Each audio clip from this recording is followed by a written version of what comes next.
for those who are politically wise, a show about the lives of Christians in Ohio involved with politics. Introducing your host, Reverend Thomas Wise. Greetings, my fellow patriots, saints, and sinners. The show is titled Politically Wise, and I am your host, Reverend Thomas Wise. At the end of the show, there will be a blessing. Don't miss it. But first, a word from our sponsor. If you want to email me, you may do so at politically.wise@gmail.com. Please like us on our Facebook page, Politically Wise. The opinions and statements on this show belong to those who give them. The rest of the show belongs to Thomas Wise Words, all rights reserved. Hello, my listeners. This is Reverend Thomas Wise, and the show is called Politically Wise. I have a great guest for you today.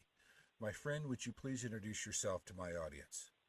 Yes, sir. Reverend, this is Frank LaRose. I am a member of the state Senate right now and running to serve as Ohio Secretary of State. And thank you so much for having me on the show. So how long have you been in the state Senate now? I've been in the state Senate for 8 years. I was first elected in 2010, sworn in 2011, and I've enjoyed it. It's been a chance to serve the people of the 27th District, which is the part of the state that I represent up in Northeast Ohio here, and really had the chance to work on a lot of different things that make our state better. But one of the things I'm most proud of is getting to work to improve how elections run in the state, and that's why I'm running for Ohio Secretary of State. What's your interest in this job? Well, the Ohio Secretary of State's office combines two things that are really fundamental to our way of life, as I say. The Ohio Secretary of State is the one office in state government that contributes both to free markets and free elections. And what I mean by that, on the free market side, any new business starts at the Ohio Secretary of State's office. And so whether it's my great-grandfather, an Italian immigrant who came to this country and started his own business by filling out some paperwork and mailing it to Columbus, and he waited weeks for it to come back, and when it did, it tore the envelope open, and there was a stamp from the Ohio Secretary of State, and it said, LaRose, you're a business owner now. Or whether it's a woman right here in Summit County where I live who's going to fill out a few fields on the Secretary's website, and just a couple hours later, because of the improvements that have been made at the Secretary's office, she will get notified that she's going to be a business owner, that she's able to start her business and run it. To me, that's the American dream. And as the Ohio Secretary of State, I will work to make Ohio the place where people want to come and grow and start a business. That's something I care very deeply about. On the fair elections side of this office, the Secretary of State has a solemn responsibility to run a fair contest, to not put their thumb on the scale, and to make sure that every eligible Ohioan can cast a ballot, but to make sure that we also put reasonable safeguards in place to keep our elections secure. And I reject this notion that you hear from some, particularly on the left, that say that you somehow have to choose between a secure election and an accessible election. I think that's a false choice. I think that in Ohio, we have elections that are both secure and accessible to every eligible Ohioan, and we need to keep it that way, and that's exactly what I'll do as Secretary of State. But for me, it goes a little deeper, Reverend. I got to see people vote for the first time in places like Iraq and in Kosovo, or as I like to say, my interest in this didn't start on the Senate floor. It started on a battlefield. When you watched people risk their lives to cast a ballot, when you watch people defy the threats of terrorist groups to come out and do something that too many of us take for granted, it's something you remember. For me, it's something I'll never forget. And if I get to fight every day, if I get to work hard every day to make sure that Ohioans become more excited about voting and more engaged in the process, that the process can be secure and accessible, well, then that's something I'll be excited to go to work every morning and do on behalf of the people of Ohio. So tell us a little bit about your qualifications for this job. So I grew up in the Akron area. I enlisted in the Army when I was 18 and spent 10 years in uniform. Following my time in uniform, went to Ohio State and earned a business degree. I should say during my time in the Army, I served with both the 101st Airborne Division and with the U.S. Special Forces as an Army Green Beret. Had the opportunity to do a lot of training and a lot of practical experience in leadership during that time. But After that, went to Ohio State, earned a business degree, and got involved working on political campaigns. I think that my qualifications are numerous, but I think that the thing that Ohioans need to know about me is that I'm not a partisan or an activist. I'm a proud conservative. I believe in limited government and free markets and rule of law and family values and some of the things that we as conservatives hold dear, but I'm also somebody that knows how to work with other people to get problems solved. I've repeatedly built that reputation in the legislature as somebody that knows how to cross the aisle and work together with my friends and colleagues on the other side. Or as I like to say, but my ideology aligns with the Republican Party, but it's arrogant to think that we have a monopoly on good ideas. And so I've worked well with my friends across the aisle, never compromising my principles, but always being willing to compromise on how we put the details of a particular piece of legislation together. And in many cases, a lot of these things just don't have to be partisan. And there are ways to work together on it. So, what I've found is that if you just sit down and talk to people, it's amazing. We often figure out that we agreed on more than we disagreed on, and that if we had just talked in the first place, things would worked out better. I think you need somebody with that mentality in the Secretary of State's office. As I've been saying, you don't want a partisan activist in the Secretary of State office. You want somebody that's going to wear the referee's jersey, not the jersey of any one particular team, because what we're talking about is maintaining the very underpinning of our form of government. And if you have somebody who is going into that thinking, how can I benefit my party? They're starting with the wrong mindset. And, I don't often talk about my opponent, but I think it's important for Ohioans to know that in her own words, that's exactly what she said she would do. She was asked by a reporter for the Columbus Dispatch just a few months ago, when they took note of all the out-of-state money that was coming into her campaign. 75% of her donors were out of state in a recent filing report. There's another report recently that we looked at where she had more supporters from California than from Ohio. That's pretty remarkable. So when the paper noticed that, they interviewed her and they asked her, why would all these people that live hundreds of miles from Ohio care so much about telling Ohioans who their next chief elections officer would be? Her response was pretty stunning to me. She said, and I'm going to quote her exactly, this is a powerful and important position that impacts the 2020 presidential election. Well, I would submit for you, Reverend, that no elections official, from the Board of Elections up to the Chief Elections Officer of Ohio, no elections official should ever think about impacting an election. Certainly they should never work to impact an election, but when you tell a reporter that's why you're receiving out-of-state support is so that you can impact an election, and the 2020 presidential election is what she was specifically referring to, that should give Ohioans pause and cause for concern. I submit that you want somebody in that office that's going to run a fair contest and not try to impact the outcome. What else in your background did you bring to this job? Well, I think my most important job is the one that I don't get to do as much as I'd like to do right now, and that is being a daddy. I've got 3 little girls and a beautiful wife who's the center of my universe and have been my best friend and my my partner in this long walk that we've been taking to public service here. And so that's one thing. I think another one is that business degree that I have is a significant thing, and I think that it's important that people know that I bring a small business mentality to the work that I will do as Secretary of State. I come from a family that owns a small business, and so those kitchen table conversations about making payroll and making tough decisions about keeping the business running and profitable and all of that are things that I grew up with, and so that's part of who I am, and that will be part of what I do as Ohio Secretary of State. How does your faith play a role in your work? Well, my faith plays a role in everything I do. I know that I've got a calling, and I'm trying to constantly fulfill that. I'll share a story with you, Reverend, and folks can see a video on this if they go to my website, franklarose.com/Lauren, Lauren, which is my wife's name.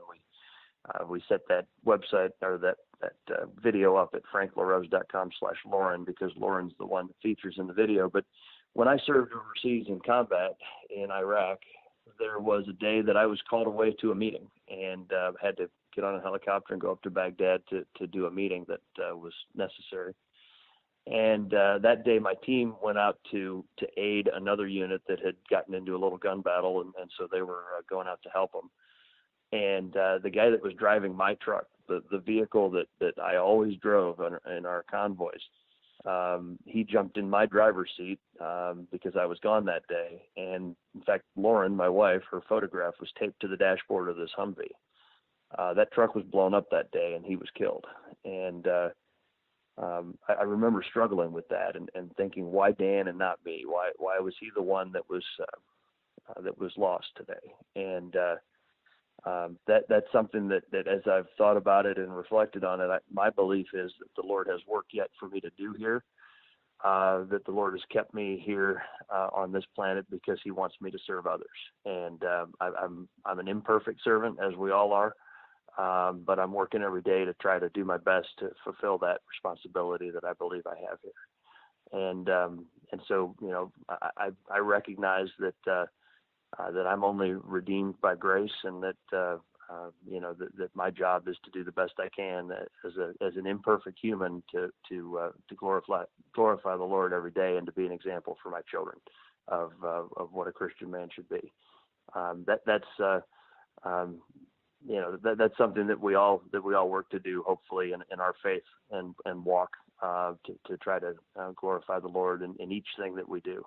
Have you had mentors in this area? Oh, many, and including on both sides of the aisle. I've sought out people that are more experienced than me. As a state legislator, when I first arrived in the Senate, I found a few state legislators, a couple Democrats and a couple Republicans that had been around for a long time, and I was lucky enough to have them take me under their wings and teach me a little bit about how to get things done in Columbus, and I appreciated that. And but I guess probably my greatest mentor was the leader of my Boy Scout troop. As a young man, I had the opportunity to be involved in scouting, and the leader of my troop is still with us at 96 years old. He was in his 70s when he was leading my Boy Scout troop, and he's a World War II veteran who landed on the beaches of Normandy for the D-Day invasion and liberated a concentration camp when he was a young man in his 20s.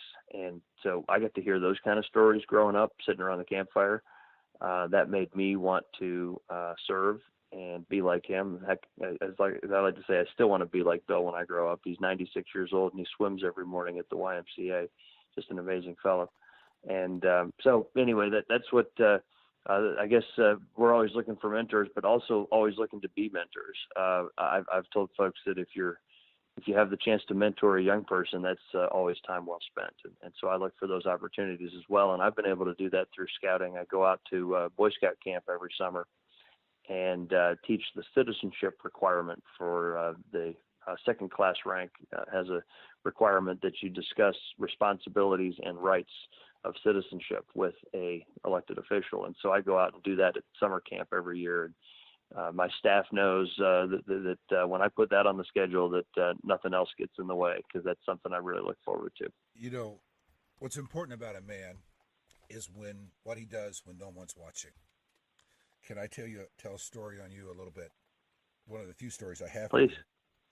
But it was GOP Christmas party, and you were hosting an after party, and we had to walk across a couple of blocks downtown, and my leg was hurting that day, and I was walking slow, and I was walking by myself, and you came up with a group of your supporters, and you were walking along and with them, and then you came up to me and struck up a conversation, and you slowed down and walked to my pace, and as the whole group that you came with went on to the party, you stayed with me and made sure that I got to the party safely, and that spoke volumes to me about you.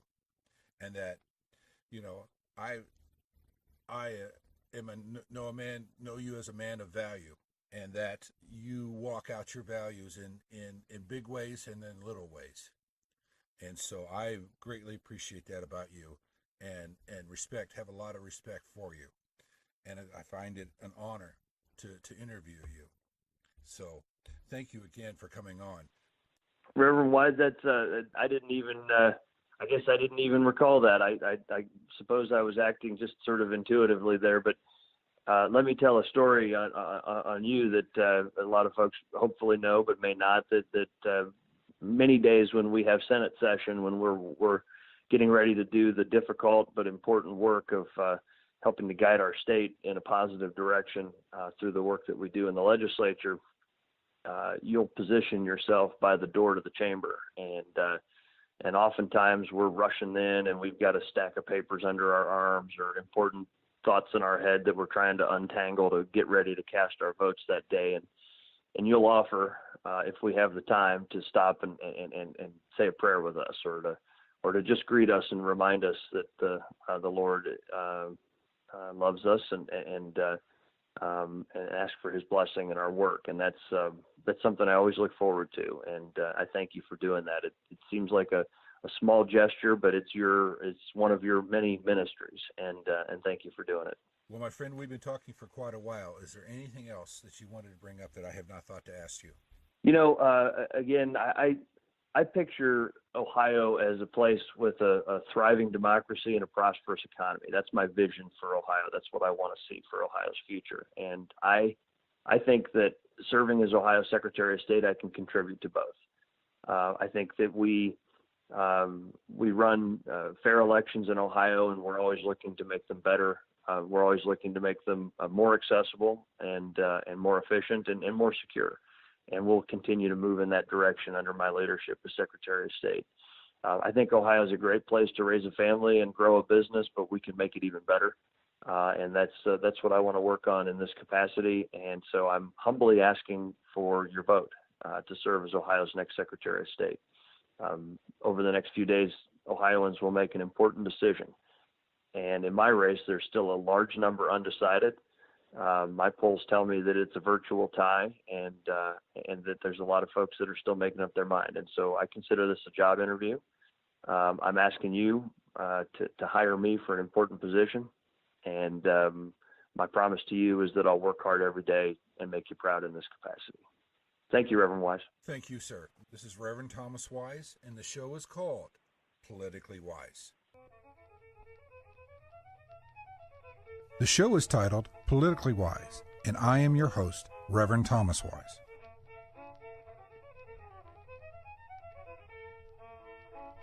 Thank you for listening today. If you want to email me, you may do so at politically.wise@gmail.com. Please like us on our Facebook page, Politically Wise. Now, here's your blessing. Blessings based on Psalms chapter 30, verses 4 through 5. Sing to the Lord, praise His holy name. May you only know His anger for a moment. May you know His favor for a lifetime. Even though you weep through the night, may you rejoice in the morning. May you sing to the Lord. May you praise His holy name.